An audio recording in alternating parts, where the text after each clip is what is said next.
Une explosion retentit dans la nuit, l'un des premiers signes du début de l'offensive pour reprendre Mossoul. À la télévision nationale entourée de hauts gradés, le Premier ministre irakien est apparu pour l'annoncer officiellement. J'annonce aujourd'hui le commencement de cette opération héroïque pour vous libérer du terrorisme et du groupe État islamique. Ce dimanche, sur la même antenne, ces tracts, invitant les habitants de Mossoul à rester chez eux, étaient exposés devant les caméras avant d'être largués par dizaines de milliers par l'aviation irakienne. Le signe que l'offensive sur la deuxième ville du pays, aux mains du groupe État islamique depuis juin 2014, était bien sur le point de débuter. Au sol, à quelques kilomètres de la cité, les forces spéciales irakiennes mettaient la main aux derniers préparatifs.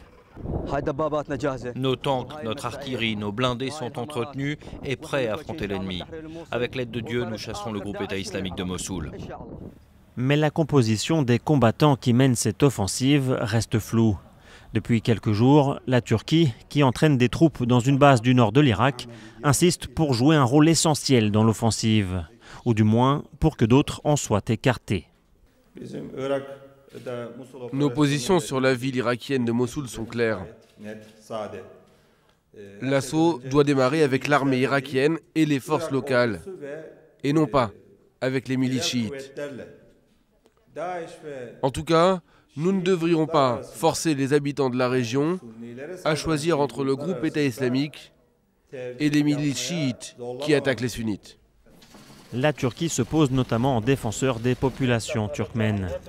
La semaine dernière, c'étaient les factions kurdes proches du PKK qu'Ankara disait craindre de voir participer à l'assaut sur Mossoul.